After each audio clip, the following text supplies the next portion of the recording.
One of the things that makes Meghan Markle very bizarre to people is her behavior, and that's why whenever Meghan complains about people not liking her and blaming the media for it, her argument falls flat because people are like, no, we don't like you for you, I don't care what the Daily Mail is saying. Her behavior can be so unsettling that sometimes people are turned off just by her energy and the way she's holding herself in social settings, to the point where that may read off more than the average, oh here's the claw moving Harry again, or here's that evil stare she gave when someone spoke instead of her.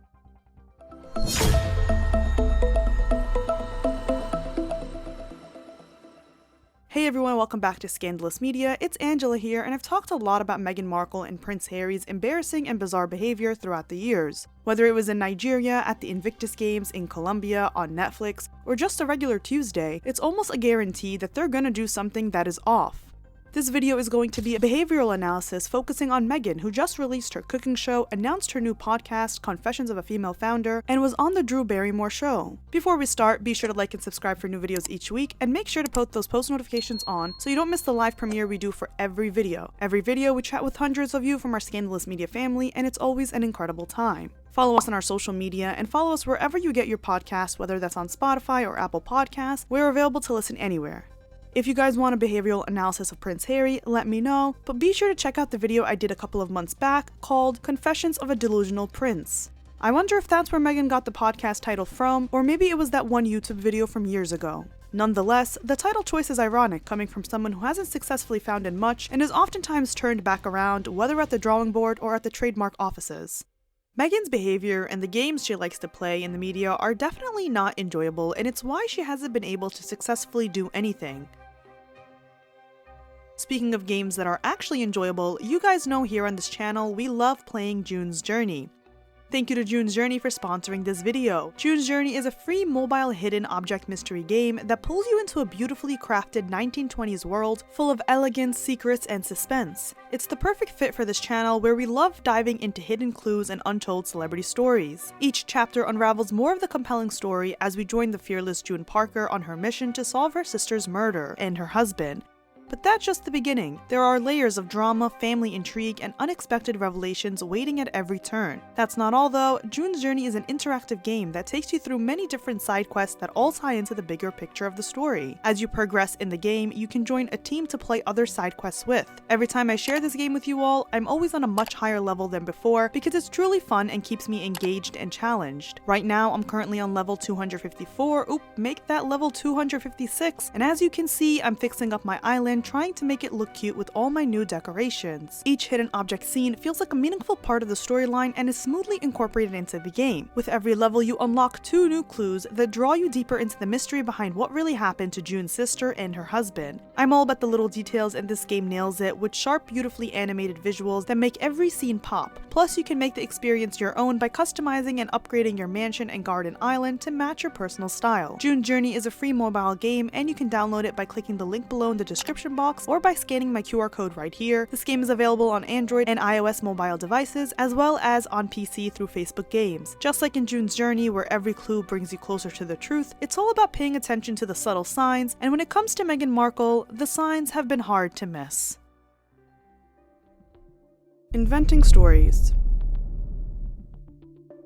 Nobody likes a liar, and when you have the track record of Meghan where she's been caught lying multiple times about things that can easily be fact-checked, like the day she got married or pretending to grow up poor, it only breaks the trust people have with you even more, no matter how elaborate you make that story. And with liars, you oftentimes see that they include these excessive details as if to try to convince you that what they're saying is correct. It's common belief that Meghan Markle is a narcissist, and this is a theme that Alana explored in our video, The Psychology of Meghan Markle, one that you must watch after this if you haven't already. According to a clinical associate professor at NYU, their studies reveal that narcissists are not grandiose, but rather insecure, and this is how they seem to cope with their insecurities. An insecurity is a stench that everyone smells, and this is why I believe that Meghan's insecurity aids in this unsettling behavior where she's always trying to prove something and therefore is often inventing stories. One example where this is seen is on the Drew Barrymore show, where she goes into this whole tangent about how if she's not around the kids, she always packs a thin book so she can record a voice note so Harry or whoever's with them as she slips up can let the kids hear her voice. I always make it a point when I'm traveling,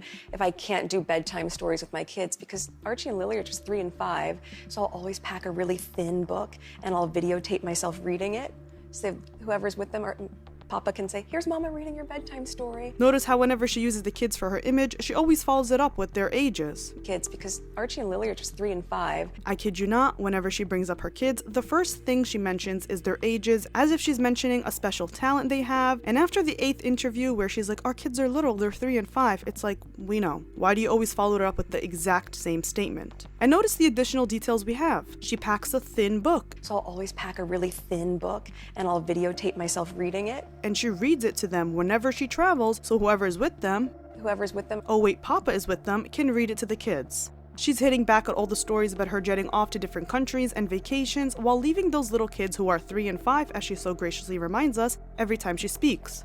There is nothing crazy about reading a bedtime story to your children. It's sweet, and I'm not saying Meghan doesn't do it, but it's in the little things where she slips up and says someone else is taking care of them, or in the exaggeration of the details, or in this case, the fact that she used this story to promote As Ever in the show. And if that's the one thing that I can convey through the show or through As Ever as a brand, I want people to know you can show up for each other because you know how good it feels when someone shows up for you. As Ever, a brand that just came to life because she couldn't trademark the other mouthful, which sells jam and tea made in the sun, is about showing up for others? Hosting your rich friends on Netflix while you can't stop licking your fingers while allegedly beekeeping, and as your hair has a first row seat to making all these dishes, is about showing up for each other? It's more like showing up for Netflix who's like, okay, we gave you a $100 million budget, where's the content?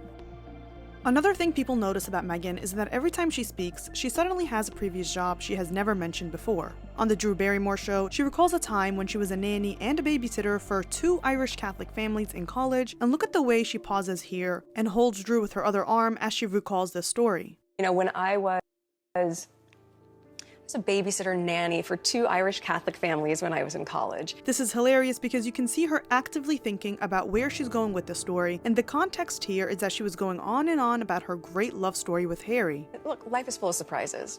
I did not expect to meet H and for this to be our love story. I did not expect to meet H. I feel like she has a tell whenever she's lying, and that's her literally putting on the textbook definition of a thinking face, and then looking around and blinking rapidly as if she's in a REM dream state and she needs the story to come to her quick.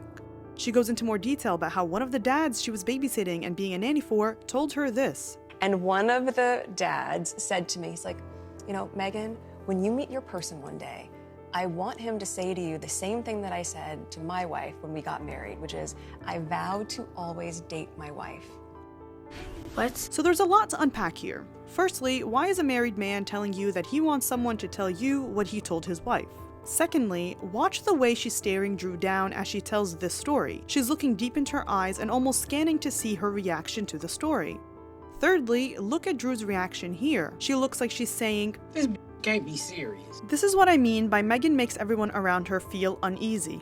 And listen, it's Drew's job to make the celebrity feel seen and heard because her whole spiel is that she was abused by the industry from a very young age. But I personally never cared to watch Drew's show because I feel like it's the equivalent of reading a People magazine article. Here's a platform where a controversial celebrity can come perform for us and tell us how they're so amazing and great unlike what has been seen from them, and no, I'm not going to ask them any real questions. Suddenly we're watching Drew hug and fawn over the celebrity and the celeb sits there soaking in the praise. It's a gush fest, and I'm not saying this about Meghan only, but I've seen this when Ariana Grande went on her show and they were sobbing together. Or even similarly, celebrity-hosted shows like Kelly Clarkson when she brought Selena Gomez on and made excuses as to why a singer doesn't really know how to sing. So when I saw that Meghan was going to be on the Drew Barrymore show, I was well aware of what gush fest content we're about to receive. But going back to the nanny babysitting gig, Meghan never once mentioned before how in her college years, she was not only a nanny for 1 Irish Catholic family, but 2, to the point where a quick Google search reveals that her past work experience includes acting, but never having been a babysitter or a nanny. Anything that comes up pertaining to that topic is about how Harry and Meghan supposedly fired a nanny on their second night. This brings up another job revelation she had on With Love, Hair and Your Food. Shout out to the Royal Grift for bringing this up. Meghan reflected on working in a donut shop in her childhood. Donuts in general just remind me of my childhood. I once had a job at a little donut shop called Little Orbit Donuts. They made tiny, little, not donut holes, little tiny mini donuts. In that same episode, she also brings up working at a yogurt shop, something she also mentioned on Oprah. My first job was when I was 13 at a frozen yogurt shop called Humphrey Yogurt. So what shops were hiring 13-year-olds? Interestingly enough, Lil Orbit Donuts isn't a store. They're a wholesaler of specialty mixes and donut making machines. They're headquartered in Minnesota, which is not a commutable distance to Los Angeles unless Meghan, who can do it all, somehow defied time and made a 28-hour drive from LA to Minnesota 30 minutes long. As we saw on the Drew Barrymore show, she claimed that in college she was a nanny. I was a babysitter nanny for. But she was also... I had a job when I was in college working in a bar in Chicago. Really? Yeah. Like doing 2 majors and then like, I'll go to Chicago and I'll just go and make extra money and I'll be the coat check girl. And I'm like, oh no, you can actually be a cocktail waitress. And then she goes into this whole tangent about making a martini and how this guy may have been from Texas, and the whole time her friend is staring at her like she can't believe the psychosis episode she is witnessing. The guy was really loud and he's like, hey, can I get a cowboy run martini? I was like, I don't know what he's saying. I was like, I think he's from Texas and he asked me for a cowboy run martini. And they were like, we don't have that. So I was like, we don't have that. And he's like, what? You don't have a kettle one martini? I was like, I don't know. And they're like, let's have you go back to being a coat check girl. let's have you do that. This brings up a random scene of hers when she was a waitress. So does she think that acting in a scene as one qualifies as previous job experience? Megan, do not speak. She definitely may have been a waitress, as that's someone's common job for everyone starting somewhere, but she was also a babysitter, a nanny, a coat check girl, a yogurt shop worker, a donut shop worker, and everything else in between? That's highly unlikely, especially those stories that she makes up as the years go by. This all feeds her grandiose sense of self, where she's a legend in her own mind, and you can tell that by what she said on Oprah. I've been a waitress, an actress, princess, a duchess. I've always just still been Meghan. She really believed that she was a princess. It's hilarious. Princess, Listen, like Meghan says, she's first and foremost a fraud. I was such a fraud. That clip actually breaks down Meghan's entire argument because she admits to lying about being union and how those cast directors she lied to won't ever hire her again, and so on. And I got there and they were like, so you're union? I'm like, of course I'm union. Yeah, absolutely I'm union. And then I wasn't. And casting, to this day, those casting directors will never hire me. They never, I can't even remember what their names were. You told them you were union? I told them I was union, and then they had to Taft-Hartley me. Quest for control. Meghan Markle's need for control is obvious. Her biggest cue is the infamous claw that I've talked about multiple times on this channel. She tries to use physical touch to portray a sense of warmth and empathy, and then with that same touch, we see her move people around. She had to literally stop herself from reaching out to pet Drew Barrymore, as you can see in this clip, and that's why in my last video, I said that she moves like an AI reptilian. She tries to hit back at the claw stories by saying, And everything else, and we crave that. We crave being able to go, hi, and like, my friend, are you here? And to really be able to hold and touch and embrace someone. But what she fails to realize is that embracing someone and physical touch is not what we're talking about when it comes to her. We're talking about maneuvering others disguised as embracing people. Such as her moving this woman she's talking to in the direction of the camera for the perfect shot, which worked because she then got these photos of her doing that intense stare where she pretends to care, followed up by a bear hug in perfect view of the camera. During her short days as a working royal, Meghan was aggressive with it, meaning she was still new to the game of people catching on to what she's doing. Like in this clip, where she literally glitches when Harry doesn't follow her orders. She's standing there in a power pose with her 2 hands clamped as Harry is relaxed on the side. As if introducing him around, she puts one hand on his back and motions for him to sit down. He turns away from the cameras to face her as if to tell her to stop, as he pulls her chair out for her to sit, which is a gentlemanly thing to do, but watch as she refuses to sit, even turning around to keep telling him to sit, and he has to maneuver his body around her because she's now in front of him but refusing to sit. She finally sits with her aggressive smile on, pats Harry's arm, and then tries to pretend to be normal.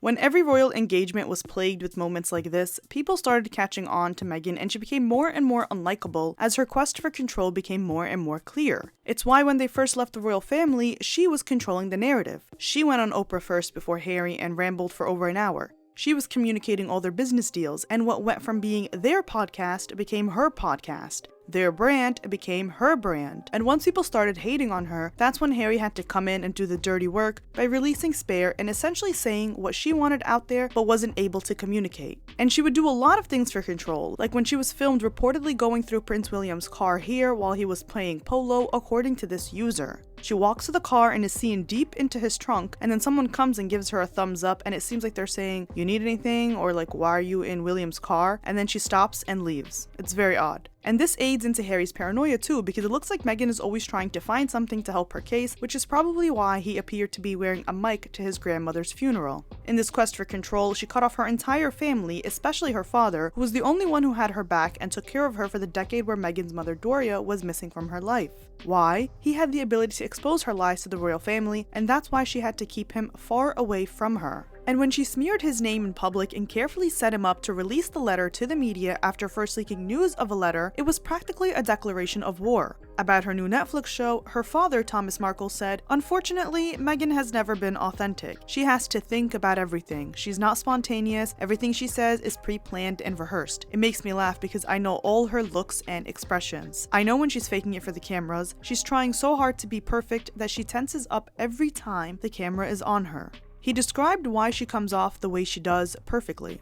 I mean, he is her father after all. He continued saying that cooking shows are boring unless the presenter has a passion for it, unlike Meghan, who just wants to be perfect, and it's sad because she's trying so hard to stay in the limelight. He also exposed one of her lies on the show, where in order to connect with viewers and to be relatable, she claimed that she grew up with a lot of fast food and TV tray dinners and microwavable kids' meals. Exposing her lie, Thomas said, "We occasionally ate TV dinners, which family didn't? But I was working 2 jobs, so money was never an issue. We would eat out at least 3 times a week and order in the rest of the time." Her brother, Thomas Markle Jr., said, "That's just another one of the malarkey stories she sold to the royal family for sympathy. We weren't poor. She didn't have to rub 2 nickels together at Sizzler's salad bar. The entire world knows how she treated her family, especially her father, who gave her everything. That's why nobody's buying it."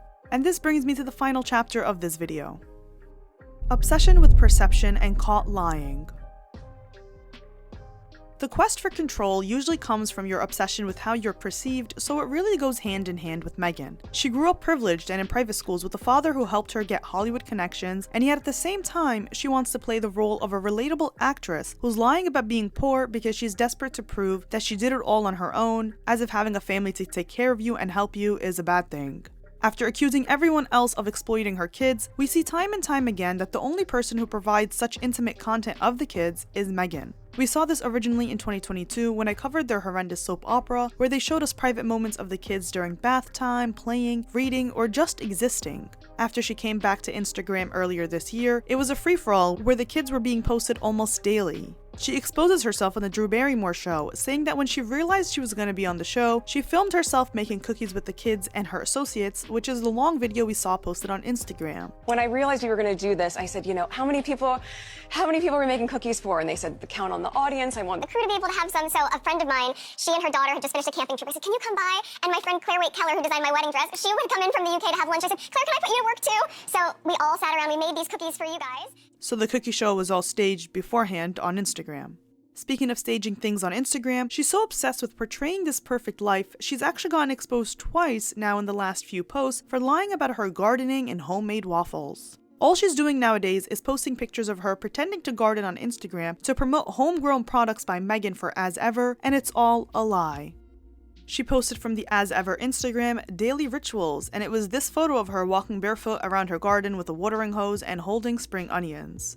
If she had just picked out those spring onions as she's posing where they're allegedly growing, where are the roots and why are they nice and clean as if her assistant just drove to the market and brought some over to use as a photo shoot prop? Her relentless compulsion to lie about everything is concerning because she just got caught in another lie. Lying about making waffles for the kids. She posted on her Instagram her fancy waffle machine and her mixing the batter, pouring it in, and then posted the waffles she made for the kids, which included blueberries as eyes, a kiwi slice as a mouth, and whipped cream for hair.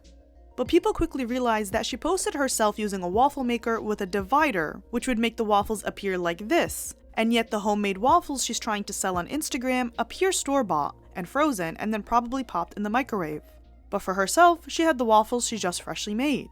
Now the issue here isn't making frozen waffles for the kids, it's the fact that she lied about such a pointless and insignificant thing, going as far as showing her making the waffles and even the kids on the table drinking something, because God forbid they get any privacy without Markle shoving a camera in their face, only for it to have been a lie. It's not that deep, but yet it hit her nerve to the point where she had her reps tell Page 6 that she used 2 different waffle makers, one for the kids and one for the adults. Sure, Jan. Also on her cooking show, she was making popcorn on the cob, but in the background of the shot, you can literally see a bag of microwavable popcorn. And even though she did put the cob in the microwave to try something new, it's hilarious that 1, it looks like that, and 2, indeed there was microwavable popcorn on the set, which isn't helping her homegrown or made from scratch image she's trying to sell when we've caught her in several lies now. She tried hard to convince us that her and Harry are always dropping the kids off to and from school, and even Drew Barrymore looks like she's saying, really?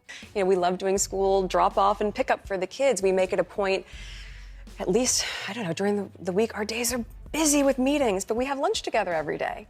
and have that middle of the day catch up of what's been going on, how are your meetings? Okay, great, back to it. But we just make it a point to date each other. If that's the case, how come no one ever caught them dropping their kids off to school?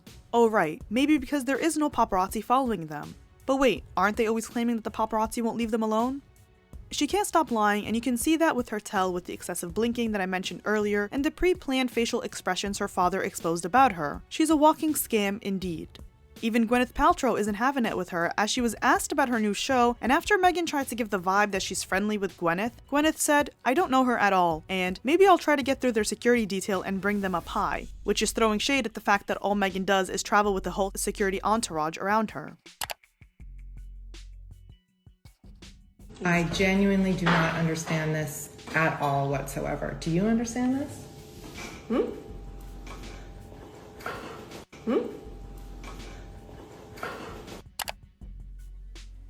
Meghan is truly hilarious because she's so talented at being bad at what she does. How many times are you gonna get caught in a lie, Meghan? It's almost her brand at this point. Well, I hope you guys enjoyed this video. Be sure to like and subscribe for new videos every week, and let me know if you're enjoying my coverage of Meghan's latest antics. Do you want another part exposing her new show? Let me know. Once again, thank you to June's Journey for sponsoring this video. Make sure to either scan my QR code or click the link in the description box to check out the game for yourself. Follow us on social media, check out the How Scandalous podcast here on YouTube and wherever you get your podcasts. Everything will be linked down below, and as always, I'll see you next time.